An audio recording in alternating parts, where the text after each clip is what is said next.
नमस्कार मित्रों, उड़ान क्लासेस के मंच पर मैं एक बार फिर से आप लोगों का बहुत बहुत स्वागत करता हूं। सर्वप्रथम दोस्तों, आज मेरे जन्मदिन दिवस पर जो भी आप लोगों ने शुभकामनाएं दी है उसके प्रति मैं आपके लिए अनुग्रहित हूं। बहुत बहुत धन्यवाद ज्ञापित करता हूं। दोस्तों, आपका ये प्यार और स्नेह मुझसे इसी तरह बनाए रखें। आगे हम चलते हैं हमारी क्लास पर। तो आज हम जो बात करने वाले हैं, लास्ट क्लास में हमने वर्ण और वर्णमाला के विषय में पढ़ा था। अंतिम क्लास में हमने वर्ण और वर्णमाला के विषय में पढ़ा था। आज हम वर्णमाला से आगे चलते हैं और वर्णमाला के जो तत्व हैं, वर्णमाला के जो तत्व हैं उनके ऊपर बात करते हैं। वर्णमाला की हम बात कर चुके हैं कि वर्णों की व्यवस्थित समूह को वर्णमाला कहते हैं, श्रृंखला को वर्णमाला कहते हैं। लास्ट क्लास में हमने देखा था। आज हम देखते हैं वर्णमाला के तत्व।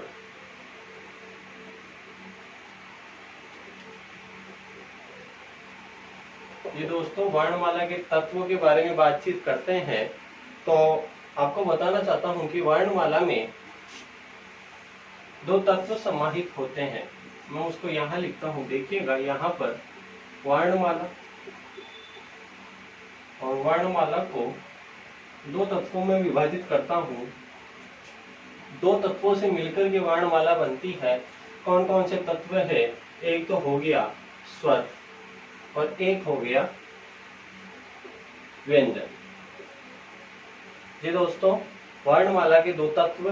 प्रश्न आता है कि वर्णमाला के तत्व होते हैं, तो आपको उत्तर देना है दो। अच्छा, कौन कौन से होते हैं? तो आप बता सकते हैं कि स्वर होता है और व्यंजन होता है। देखिएगा, वर्णमाला में टोटल कितने वर्णों का समावेश है? 44 वर्णों का समावेश है। जिनमें से स्वर कितने हैं? जिनमें से स्वर 11 है। और जिनमें से व्यंजन कितने हैं? जिनमें से व्यंजन है 33। अब मैं आपको एक छोटे से उदाहरण के माध्यम से स्वर और व्यंजन का वास्तविक अर्थ, जो परिभाषाएं है, उसको समझाने का प्रयास करता हूँ। उम्मीद है आप सब लोग समझ जाएंगे। मित्रों, हम बाजार से एक माला लाते हैं। कौन सी माला लाते हैं? हम बाजार से लाते हैं फूल माला। ठीक है, हम फूल माला लाते हैं और उस फूल माला में टोटल कितने फूल हैं? टोटल 44 फूल हैं। टोटल कितने फूल हैं? टोटल 44 फूल हैं। इन 44 फूलों में दो तरीके के फूलों से निर्मित माला है। एक तो है गुलाब। मैं इसको गुलाब की संज्ञा क्यों दे रहा हूं आगे आप समझेंगे। और एक है हमारे पास में हजारा।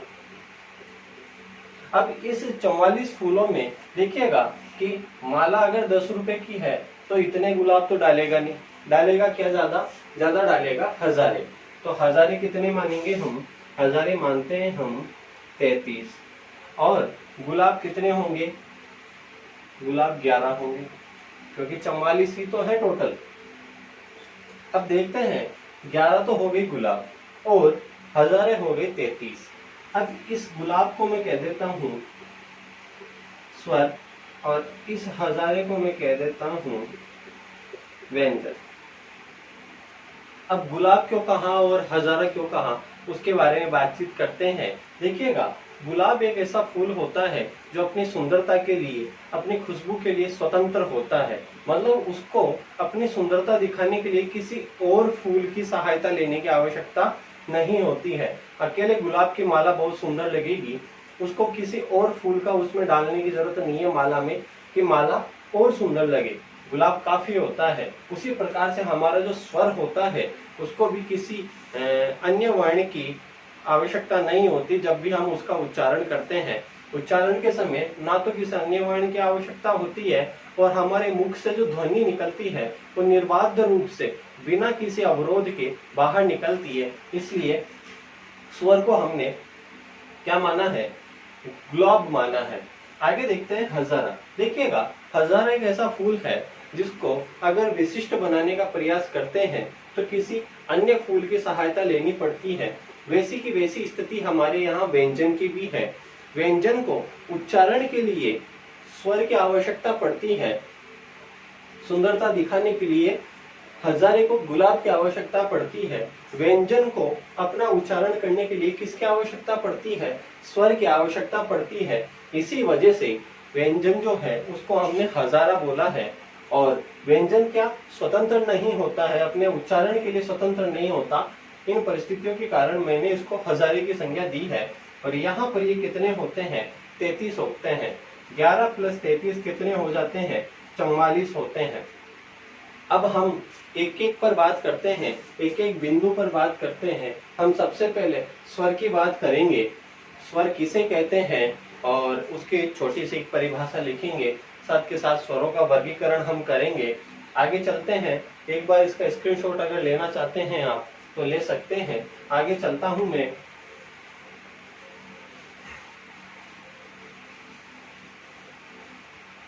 आगे देखते हैं दोस्तों, स्वर किसे कहते हैं। स्वर के लिए मैंने संस्कृत वाली क्लास में भी बताया था और मैं हिंदी की क्लास में भी आपको बताने जा रहा हूँ। देखिएगा, स्वर एक परिभाषा जो थी इसकी संस्कृत में थी, स्वराजन्ते इति स्वरा। जो अपने आप में राजा है, स्वतंत्र है, वो क्या होता है? स्वर होता है। हम इसको हिंदी में लिख लेते हैं यहाँ पर, वे वर्ण जिनको उच्चरित होने के लिए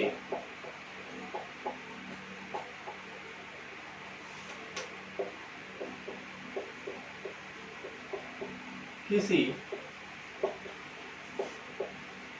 अन्य वर्ण की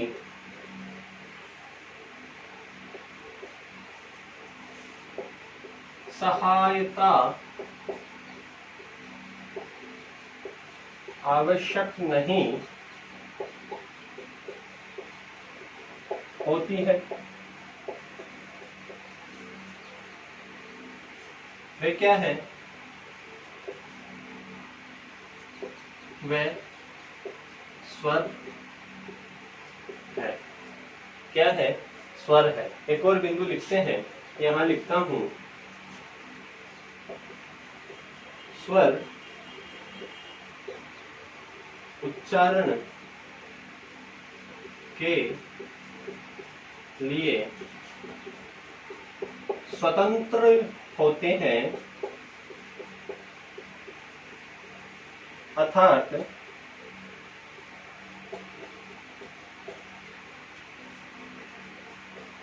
जब भी स्वर का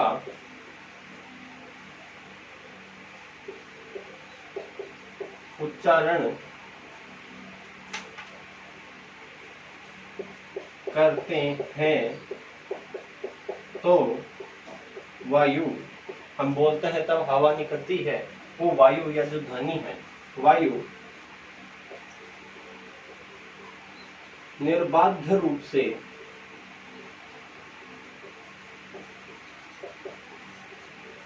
बाहर निकलती है। निर्बाध रूप से बाहर निकलती है, कोई व्यवधान नहीं होता है, कोई विरोध नहीं होता है, स्वतंत्र रूप से बाहर आती है। इसीलिए स्वर को स्वतंत्र कहा जाता है और स्वर को किसी अन्य वर्ण की सहायता की आवश्यकता नहीं होती। उच्चारण के लिए स्वर को किसी अन्य वर्ण की आवश्यकता नहीं होती। अब हम करते हैं स्वरों का वर्गीकरण। स्टेप बाय स्टेप चल रहे हैं, बिछड़ने नहीं दूंगा मैं आपको, स्टेप बाय स्टेप चल रहे हैं। आगे चलते हैं, स्वरों का वर्गीकरण। देखिएगा, स्वर स्वर का वर्गीकरण हमने संस्कृत में पढ़ा था, तो हमने 3 भागों में बांटा था। बहुत सारी पुस्तकें आपको 3 बताएगी कि स्वर 3 प्रकार के होते हैं। इस तरीके से बताएगी। एक बताएगी ह्रस्व, दीर्घ और प्लुत। ह्रस्व, दीर्घ, प्लुत, इस प्रकार से आपको वर्गीकरण देखने को मिलेगा। मगर ये वर्गीकरण जो है वो संस्कृत भाषा के लिए उपयुक्त है, हिंदी भाषा के लिए ये वर्गीकरण उपयुक्त नहीं है। हिंदी भाषा के लिए आपको सिर्फ और सिर्फ 2 ही वर्गीकरण देखने हैं। एक देखना पड़ेगा आपको ह्रस्व स्वर और एक आपको देखना पड़ेगा दीर्घ स्वर। बस ये दो वर्गीकरण हैं। प्लुत का प्रयोग हिंदी भाषा में नहीं किया जाता है। अब बात करते हैं ह्रस्व स्वर जो है इनको एक नाम से और जाना जाता है, वो होते हैं मूल स्वर। ह्रस्व स्वरों को एक अपर नाम से, एक दूसरे नाम से और पुकारा जाता है। इनको मूल स्वर भी कहा जाता है, क्योंकि बहुत से स्वरों, अनेक जो स्वर हैं आने वाले आगे के, उनकी रचना इन्हीं से हुई है, इसलिए इनको मूल स्वर की संज्ञा दी गई है। अब देखते हैं कि संख्या में कितने होते हैं। ये संख्या में होते हैं 4। और कौन कौन से होते हैं? अगर ये बात संस्कृत में कर रहे होते कि मूल स्वर कितने होते हैं, हिंदी और संस्कृत में कुछ डिफरेंस है, वो सिर्फ आपको यहाँ नजर आएगा, आप देख सकते हैं। मैं साथ के साथ आपको वो डिफरेंस बताता चलूंगा, ताकि आप हिंदी और संस्कृत दोनों में कभी कंफ्यूज ना हो। तो यहाँ पे ये कितने होते हैं? हिंदी में होते हैं 4 और संस्कृत में होते हैं 5। हिंदी में कौन कौन से होते हैं देखिएगा, ए, ई, उ और री। अब कौन सा नहीं होता यहाँ पर? यहाँ पर हमारा ली नहीं होता। और इनको एक नाम से और पुकारा जाता है, इन्हीं को एक नाम से और पुकारा जाता है। मैं यहाँ लिख देता हूँ उसको, एक मात्रिक। अब क्यों कहा जाता है एक मात्रिक, उसके बारे में बातचीत करते हैं। क्यों कहा जाता है इनको ह्रस्व, क्यों कहा जाता है, इसके बारे में बातचीत करते हैं। तो मैं बताता हूं आपको कि जब भी हम इन 4 वर्णों का उच्चारण करते हैं, इन चारों स्वरों का उच्चारण करते हैं, उच्चारण करते समय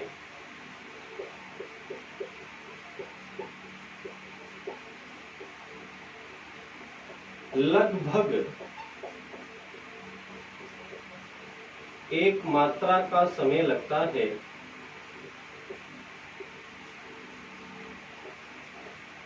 इसलिए एक मात्रिक या ह्रस्व कहलाते हैं। क्यों कहलाते हैं? क्योंकि जब भी इनका उच्चारण हम करते हैं, इन चारों स्वरों का, ए, ई, उ और री का, तब उच्चारण करते समय लगभग एक मात्रा का समय लगता है, इसलिए इनको एक मात्रिक या ह्रस्व स्वर की संज्ञा दी गई है। अब आगे बात करते हैं। हमने ह्रस्व स्वरों के बारे में देख लिया, अब हम देखते हैं दीर्घ स्वरों के बारे में। हम देखते हैं दीर्घ स्वर। कौन से स्वर? दीर्घ। देखिएगा ये कितने होते हैं, ये संख्या में होते हैं 7। कितने होते हैं? 7। जबकि संस्कृत में कितने होते हैं? 8। 8 होते हैं? नहीं होते? होते हैं। क्यों? क्योंकि वहां पर इसका दीर्घ होता है, जबकि यहाँ पर इसका दीर्घ नहीं होता। चलते हैं आगे, देखते हैं। एक का दीर्घ बनाते हैं हम, तो ए का बन गया आ, ई का ई, उ का उ। ठीक है, आगे चलते हैं। अब आता है ए, आई, ओ और आओ। देखते हैं, गिनते हैं। 7 हो गई क्या? 1 2 3 4 5 6 और ये 7। ये जो 7 के 7 स्वर हैं आपके सामने लिखे हुए, इन्हीं स्वरों को दीर्घ स्वर की संज्ञा दी जाती है। क्यों दी जाती है? दीर्घ स्वर के साथ साथ इनको द्विमात्रिक भी बोला जाता है। क्या बोला जाता है? दीर्घ स्वर के साथ साथ, मैं यहाँ लिख देता हूँ द्विमात्रिक। क्यों बोला जाता है? क्योंकि उच्चारण करते समय लगभग 2 मात्राओं का समय लगता है। जब भी हम इनका उच्चारण करेंगे तो ह्रस्व से अधिक समय लगेगा, ह्रस्व से अधिक समय लगेगा। तो ह्रस्व में कितनी मात्रा का लगता है? ह्रस्व में 1 मात्रा का लगता है। तो संभवतः 1 से अधिक होगी तो 2 हो गई, 3 हो सकती है। जितना समय हम दे सकते हैं वो फिर भी क्या कहलाएंगे, दीर्घ कहलाएंगे। क्यों? क्योंकि प्लुत का वर्गीकरण यहाँ पर हिंदी भाषा में नहीं है। अगर 2 से अधिक समय लगता तो हम उसको प्लुत कह जाते हैं। जैसे कि प्लुत के बारे में मैंने आपको बताया था कि जब भी हम किसी गीत का, किसी गाने को गाते हैं, किसी दूर खड़े व्यक्ति को पुकारते हैं, उस समय हम प्लुत स्वर का प्रयोग करते हैं। इसका मैंने एक आपको उदाहरण भी बताया था इस प्रकार से, ओम। यह ओम का उदाहरण मैंने आपको बताया था। और ये 3 नंबर का जो निशान है, हिंदी भाषा की गणित का 3 का जो निशान है, इस निशान को ही प्लुत बोला जाता है। ये जिस भी स्वर के पीछे लग जाता है उस स्वर का मतलब हो जाता है कि इस स्वर को लगभग इतना लंबा बोलना है कि 3 मात्राओं के आसपास इसमें समय लगे। तो ये हमने देखा मित्रों, स्वरों का हमने वर्गीकरण देखा। स्वर संख्या में कितने हो गए? टोटल 11 हो गए। 4 यहाँ पे, 7 यहाँ पर, और टोटल कितने हो गए? 11 हो गए। 4 जो स्वर हैं इनको हम रसो स्वर कहते हैं, मूल स्वर कहते हैं और एक मात्रिक स्वर भी कहते हैं। एक मात्रिक क्यों कहते हैं? एक मात्रिक इस वजह से कहते हैं कि जब भी हम इनका उच्चारण करते हैं तो लगभग 1 मात्रा का समय लगता है। ये संख्या में हो गए 4। अब देखते हैं दीर्घ स्वर। ये संख्या में होते हैं 7। तो ये 4 थे, इनमें से 3 का दीर्घ कर दिया, यहाँ पर वी का दीर्घ नहीं किया। इस परिस्थिति में यहाँ पर 7 होते हैं, जबकि संस्कृत भाषा में होते हैं 8। यहाँ पे देखते हैं आ, ई, उ, ए, आई, ओ, आओ। यहाँ पर द्विमात्रिक क्यों कहा जाता है? क्योंकि जब भी हम इनका उच्चारण करते हैं तो लगभग 2 मात्राओं का समय उच्चारण में लगता है, इसलिए इनको द्विमात्रिक की संज्ञा भी दी गई है। अब आगे बात करते हैं। हिंदी भाषा में एक स्वर का और आगमन हो चुका है जो कि अंग्रेजी भाषा का है और हम उसका काफी प्रयोग करते हैं। देखते हैं कौन सा है। इसको मैं साफ कर रहा हूँ, एक बार स्क्रीनशॉट ले सकते हैं। चलते हैं आगे।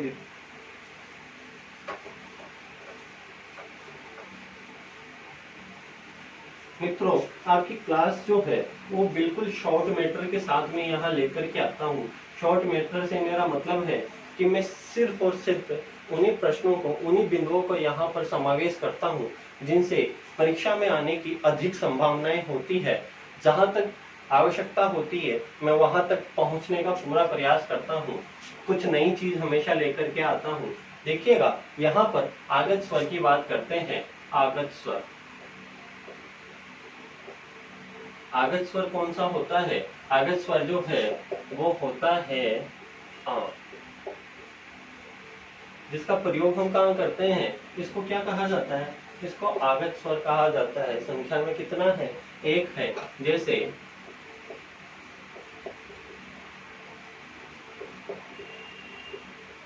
डॉक्टर लिखते हो आप, वहां पर किसका प्रयोग किया जा रहा है? इसका किया जा रहा है।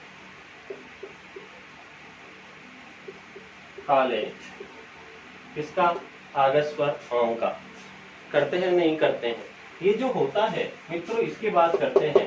ये जो होता है वो आ व औ की मध्यवर्ती ध्वनि होता है। कहने का मतलब कि ये आ और ओ का मिक्सचर होता है, मिश्रण होता है। आ और ओ मिलकर के क्या बन जाता है? ये आगत स्वर आंग बन जाता है। तो ये एक आगत स्वर होता है। इससे आपसे रिलेटेड प्रश्न पूछ सकता है। प्रश्न पूछ सकता है कि निम्नलिखित में से आगत स्वर है, तो वहां पर आपको व्यंजन भी दिए हुए मिलेंगे, मगर आगत के में उलझना नहीं है। इसको स्वरों की श्रेणी में ही माना गया है। आपको स्वरों की श्रेणी में ही माना गया है, इसलिए हम इसको स्वर पे क्लिक करेंगे और हमारा जो प्रश्न है वो बिल्कुल सही हो जाएगा। पूछना चाहिए, एग्जामिनर डीपली जाना चाहता है तो पूछ सकता है कि आ और ओ की मध्यवर्ती ध्वनि होती है क्या? आ और ओ की मध्यवर्ती ध्वनि होती है, तो आपका उत्तर क्या आना चाहिए? आपका आना चाहिए आम। अब आगे चलते हैं। देखिएगा मित्रों, मात्रा की बात करते हैं। मात्रा क्या होती है? मैं इसको हटाता हूँ क्योंकि मात्रा पूरा है, एक बोर्ड पे समाने की कोशिश करूंगा।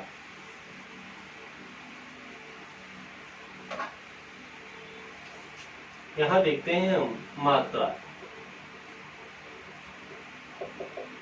मात्रा से तात्पर्य है कि मात्रा जो है वो क्या होती है, तो मैं बताना चाहता हूँ कि स्वर का वह रूप किसे कहते हैं मात्रा। देखिएगा, स्वर का वह रूप जो व्यंजन से जुड़ने पर शेष रहता है,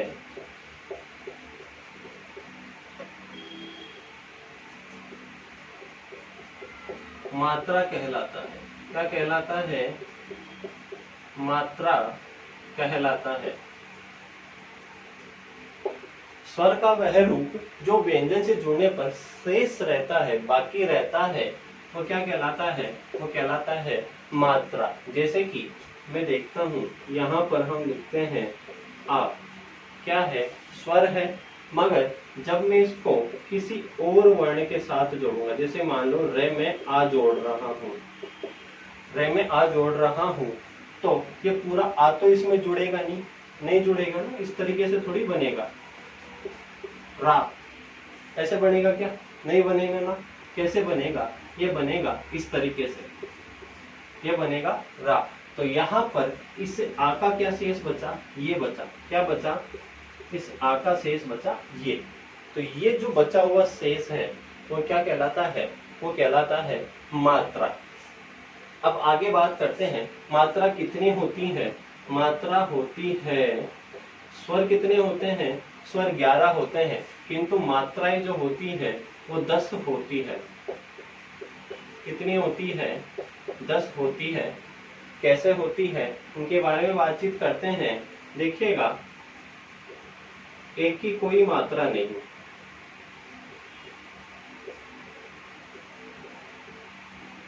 यहाँ पर क्यों नहीं होती 11? क्योंकि जो ए है, हमारा प्रथम जो स्वर है ए, इसकी कोई मात्रा नहीं होती है। क्यों नहीं होती है? ए की कोई मात्रा नहीं होती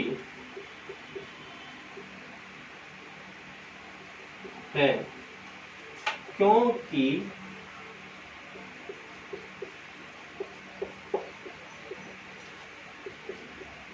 ए पहले से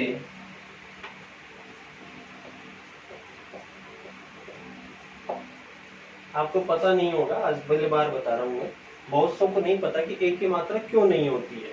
देखिएगा, एक की कोई मात्रा नहीं होती क्योंकि ए पहले से व्यंजन में जुड़ा होता है।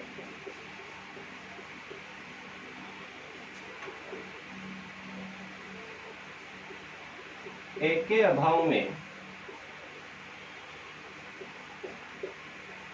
व्यंजन हलंत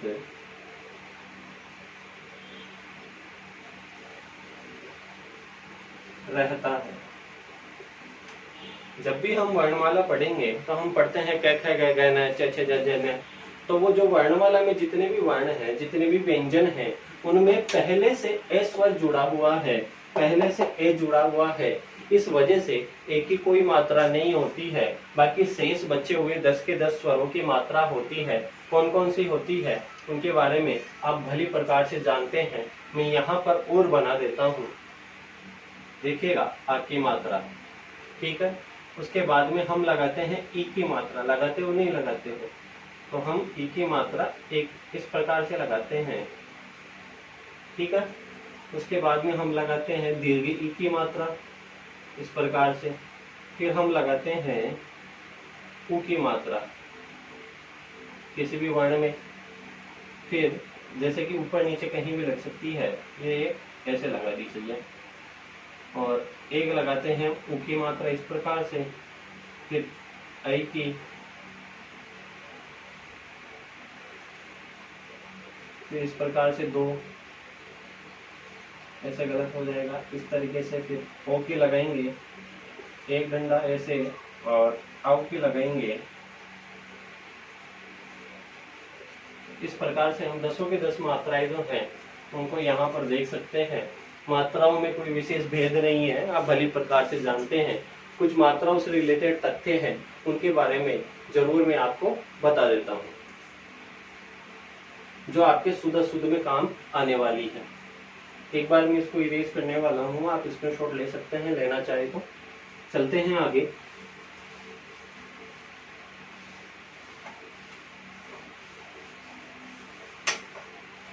देखते हैं मात्राओं से रिलेटेड कुछ तथ्य हैं, उनके बारे में बात करते हैं। तो देखिएगा, जब भी हम उ और उ की मात्रा रे के साथ जोड़ते हैं,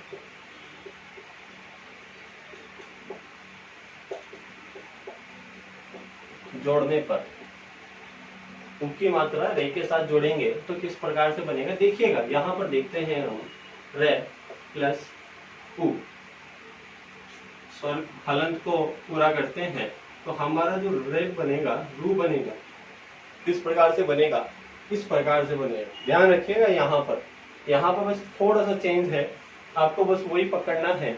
आप भली प्रकार से समझ जाएंगे कि छोटा रू कौन सा है और बड़ा रू कौन सा है। अगर हम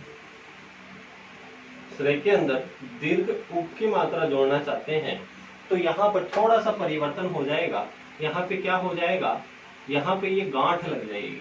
क्या लग जाएगी, गांठ लग जाएगी, जबकि यहाँ पे कोई गांठ नहीं है। ये क्या है, ये ह्रस्व है, ये क्या है, ये दीर्घ है। इस प्रकार से आपको थोड़ी सी सावधानी रखनी है और शुद्ध में आपका साथ ये देने वाली है। आपको बहुत सारे प्रश्नों में, बहुत सारे शब्दों में इस तरीके की छोटी और बड़ी रू की मात्रा का वर्गीकरण आवश्यक हो जाता है। दूसरा बिंदु देखते हैं। आपने देखा होगा हिंदी भाषा में एक मात्रा होती है री की मात्रा। तो री की मात्रा यहाँ जो बताने वाला हूँ वह पहली बार आपके सामने रखने जा रहा हूँ। बहुत से लोगों को नहीं पता, मगर जिन्होंने देखा है उनको पता लग जाएगा। रे के साथ री की मात्रा रे के साथ, हे के साथ, हे के साथ, डे के साथ, ढे के साथ, किस किस के साथ, रे के साथ, टे के साथ, ढे के साथ, डे के साथ, ढे के साथ, और किसके साथ, और नए के साथ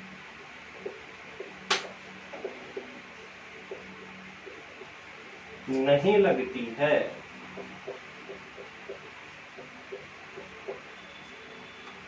री की मात्रा किस किस के साथ नहीं लगती, रे के साथ नहीं लगती है, टे से टमाटर के साथ नहीं लगती, ठे से ठटेरा के साथ नहीं लगती, डे से डमरू के साथ नहीं लगती, ढे से ढक्कन के साथ नहीं लगती, और णमोकार णे के साथ नहीं लगती है।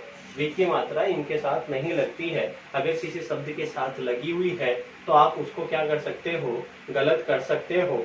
यह 100% बिल्कुल सत्य है कि इन वर्णों के साथ में री की मात्रा नहीं, अगर लगी है तो गलत लगी है। आप एक डिक्शनरी देखिएगा, बहुत सारी आपके पास में पुस्तकें होंगी, उन पुस्तकों में देखिएगा इन वर्णों के साथ कभी भी री की मात्रा नहीं लगी हुई है। देखिएगा आगे, से के साथ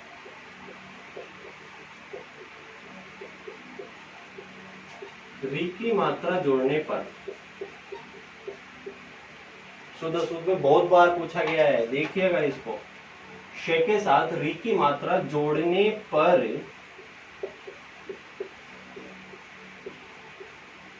क्या बनेगा,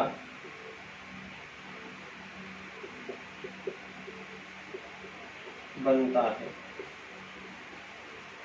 बहुत बार पूछा गया है ना, श्रृंगार शब्द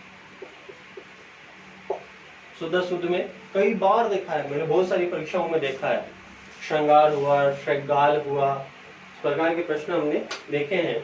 तो वो क्या है, गलत है, क्योंकि जब भी हम से शंकर के साथ में री की मात्रा का योग करते हैं तो इस प्रकार से रूप नहीं बन करके किस प्रकार से बनेगा, इस प्रकार से बनेगा। किस प्रकार से बनेगा, इस प्रकार से। ये शुद्ध है, क्या है, ये वाला शुद्ध है, पहले वाला क्या है, गलत है। तो हमने मात्राओं से रिलेटेड कुछ तथ्यों के बारे में भी पढ़ा है। अब देखते हैं हम आगे आगे चलते हैं। और आपने सुना भी होगा अयोगवाह के बारे में। इसके बारे में क्या होता है अयोगवाह, उसके बारे में देखते हैं। अयोगवाह, विवाह शब्द तो सुना है ना सबने, विवाह एक मूवी भी आई थी, बहुत अच्छे अच्छे गाने हैं उसमें। एक उसके बाद में आई थी एक ऐसा विवाह भी, है ना, एक विवाह ऐसा भी, नहीं चली वो, विवाह के मुकाबले नहीं चली। तो उस विवाह में भी एक जो शब्द जो है विशेष प्रकार से जोड़ा गया है, धातु जो जोड़ी हुई है, उसके बारे में बात करते हैं। देखिएगा यहाँ देखते हैं, अभी निकल के आएगा वो भी। यहाँ पर ए उपसर्ग है, योग शब्द है, और वाह क्या है, वाह क्या है, यहाँ पर प्रत्यय है। अब देखते हैं, ए का मतलब होता है नहीं, योग का मतलब होता है योग या जोड़, और वाह का मतलब होता है वहन करना। वाह का मतलब क्या होता है, वहन करना। जैसे कि यहाँ देखते हैं वी वाह, हमने लास्ट क्लास में देखा था ना, जब भी हमने व्याकरण के बारे में पढ़ा था, व्याकरण की व्युत्पत्ति के बारे में पढ़ा था, तो हमने एक उपसर्ग उसमें से अलग किया था। हमने क्या उपसर्ग अलग किया था, हमने वी किया था, और यहाँ पर वाह जो है ही। तो देखिएगा जब हमने वी अलग किया था तो उसका हमने एक अर्थ भी लिखा था। क्या लिखा था, अर्थ विशेष। वी उपसर्ग जहाँ लगता है वो क्या बना देता है, स्पेशल बना देता है, स्पेसिफिक बना देता है, उसको अलग कर देता है अन्यों से। तो यहाँ पर विशेष, और वाह का मतलब हमने देखा ना, क्या देखा, वहन करना। तो यहाँ पर विवाह शब्द का अर्थ देखते हैं तो क्या होता है, विशेष प्रकार की जिम्मेदारियों का वहन करना। विवाह का मतलब कि पति पत्नी की जिम्मेदारियों का वहन करेगी, और पति जो है वो पत्नी की जिम्मेदारियों का वहन करेगा। दोनों एक दूसरे की जिम्मेदारियों का वहन करते हैं, तब जाकर के क्या बनता है, विवाह शब्द बनता है। विवाह शब्द का अर्थ आपने देखा है। उसी प्रकार से हम यहाँ देखने जा रहे हैं अयोगवाह शब्द का अर्थ। अयोग का मतलब ए उपसर्ग जहाँ लगा हुआ है नकारात्मक अर्थ में लेकर जाता है, तो नहीं योग होता किंतु वहन करना पड़ता है। यानी कि इनका अयोगवाह का किसी स्वर या व्यंजन के साथ में योग नहीं होता है, अलग से इनको लेकर के चलना पड़ता है। जैसे कि मैं यहाँ पर रे में आ की मात्रा जोड़ रहा हूँ तो ये योग हो जाएगा इनका, ये रा बन जाएगा, किंतु मैं इस रे में विसर्ग जोड़ना चाहता हूँ तो ये जुड़ेगा नहीं, अलग से लटका रहेगा। लटका रहेगा ना, इसमें कहीं भी रे में जाकर के जुड़ने वाला नहीं है, अलग ही रहेगा। इस वजह से ये जो अयोगवाह होते हैं, इस वजह से इनको अयोगवाह कहा जाता है। अयोगवाह क्या होते हैं, इनके बारे में बातचीत करते हैं। ये संख्या में कितने होते हैं, 2 होते हैं।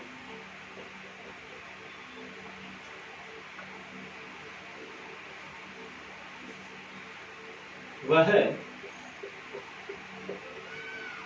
जिनका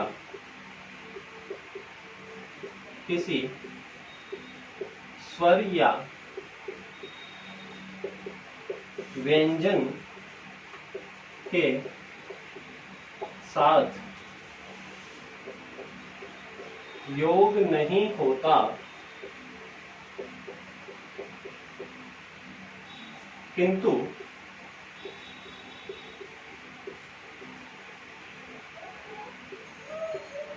वहन करना होता है, वहन करना पड़ता है, क्या कहलाते हैं, अयोगवाह कहलाते हैं।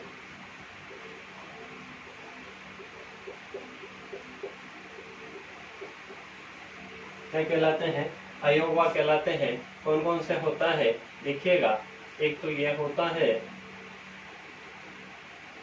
और एक होता है यह, जिनको हम अनुस्वार और विसर्ग संज्ञा देते हैं।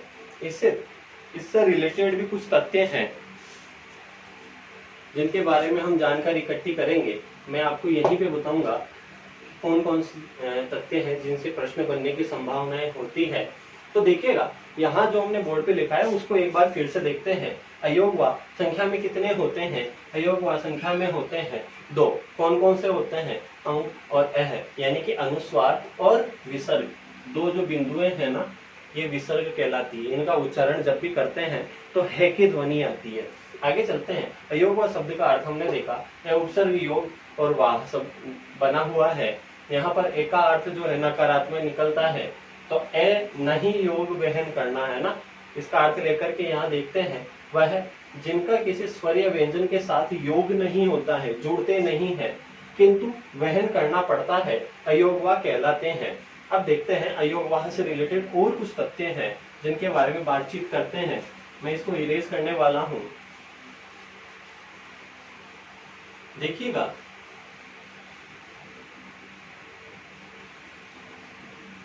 ये जो अयोगवाह होते हैं वह स्वर के योग से ही सार्थक बनते हैं।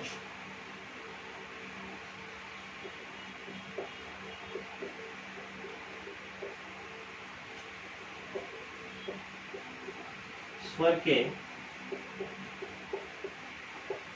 योग से क्या बनेंगे, सार्थक बनते हैं।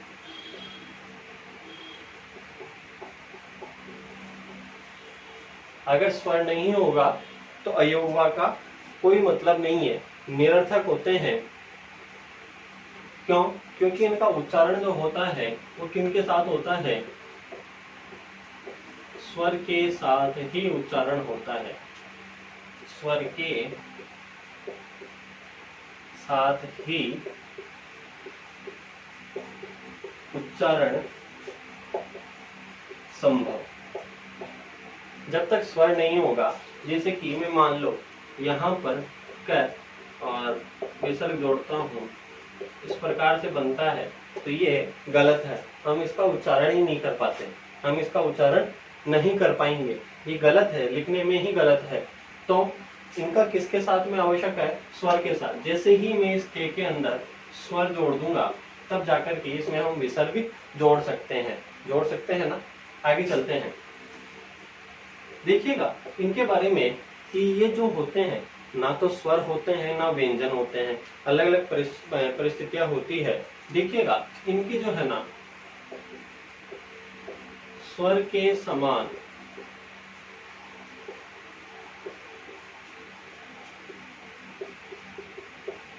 मात्रा में प्रयोग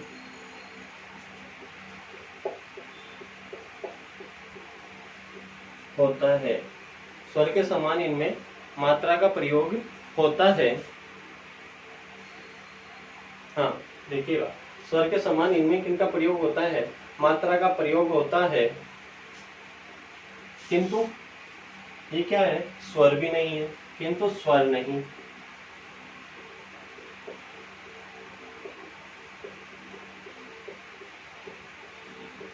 किंतु स्वर नहीं है। और यहाँ देखते हैं, यहीं पे लिखता हूँ, इसी के साथ एक ही पंक्ति में समेटते हैं इसको, अलग से पंक्ति नहीं बनाते हैं। देखिएगा,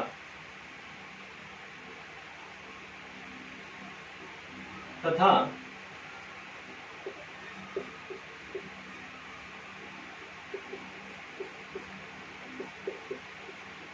स्वतंत्र, अलग ही लिखते हैं इसको,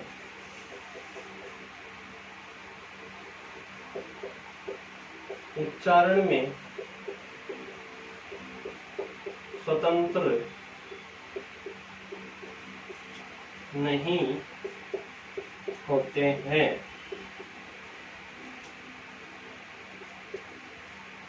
किसकी तरह, व्यंजन की तरह। व्यंजन की तरह उच्चारण में स्वतंत्र नहीं होते हैं, किंतु व्यंजन भी नहीं होते हैं।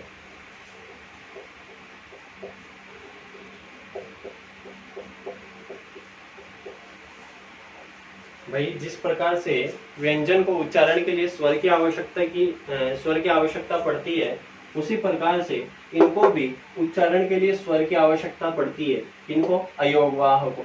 फिर भी ये व्यंजन नहीं है, ना तो ये स्वर है ना व्यंजन है, इसलिए इनको अयोगवाह कहा जाता है। कहीं नहीं जुड़ रहे, है ना। बेगानों की शादी में अब्दुल्ला दीवाना होकर के घूम रहे हैं, इस वजह से इनको अयोगवाह बोल दिया है। अब देखते हैं देवनागरी जो वर्णमाला है,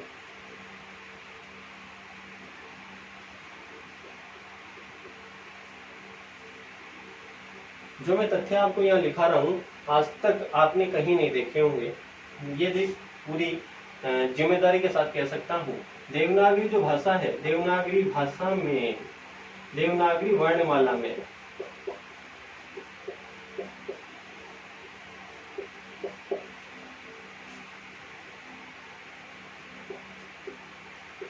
अयोगवाह कौन कौन से अंग और अह, अयोगवाह यहाँ लिख देता हूँ इसमें, अंग और अह। स्वर के बाद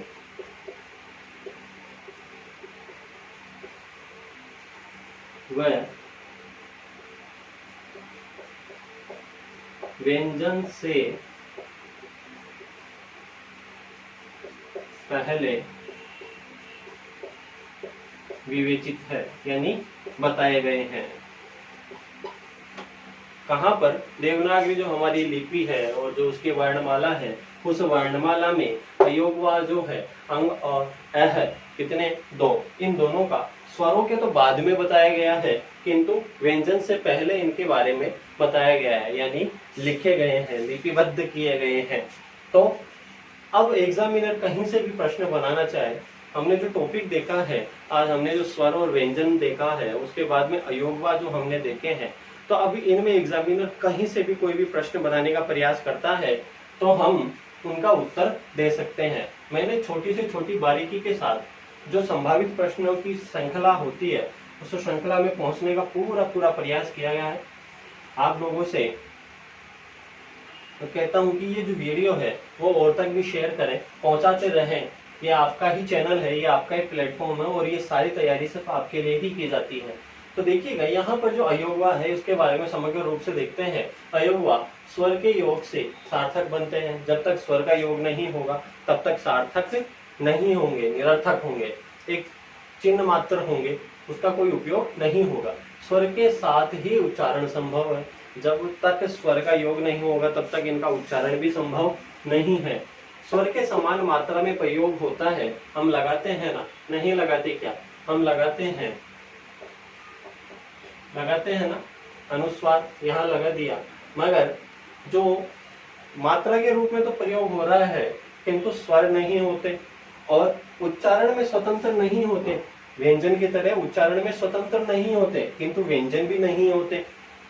क्या होते हैं? अयोगवाह होते हैं। देवनागरी जो वर्णमाला है उनमें अयोगवाह का जो विवेचन है वो स्वरों से पहले, स्वर के बाद में तथा व्यंजन से पहले किया गया है। तो ये छोटी छोटी जानकारियां थी जिनसे एग्जामिनर प्रश्न बनाने का प्रयास कर सकता है, मैंने आप लोगों के सामने रखी है। अब नेक्स्ट क्लास में हम व्यंजनों के बारे में पढ़ेंगे, व्यंजन की परिभाषा देखेंगे और व्यंजनों से रिलेटेड कुछ महत्वपूर्ण तथ्य देखेंगे जिनसे परीक्षा पत्र में प्रश्न बनने की बहुत अधिक संभावनाएं होती है। व्यंजनों का वर्गीकरण देखेंगे, उच्चारण स्थान देखेंगे, सारी तमाम जानकारियां व्यंजन की हम इकट्ठी करेंगे नेक्स्ट क्लास में। आज की क्लास में सिर्फ इतना ही। आप सभी लोगों का एक बार फिर से मैं बहुत बहुत धन्यवाद करता हूं और आप लोगों द्वारा दी गई जो शुभकामनाएं मेरे जन्म दिवस पर, उन सभी के लिए मैं बहुत बहुत धन्यवाद पुनः ज्ञापित करता हूं। हमारे साथ इसी प्रकार से जुड़े रहें। उड़ान क्लासेस आपकी है, मैं नवरत्न शर्मा आपका हूं। जाते जाते वीडियो को लाइक करें, शेयर करें। बहुत बहुत धन्यवाद।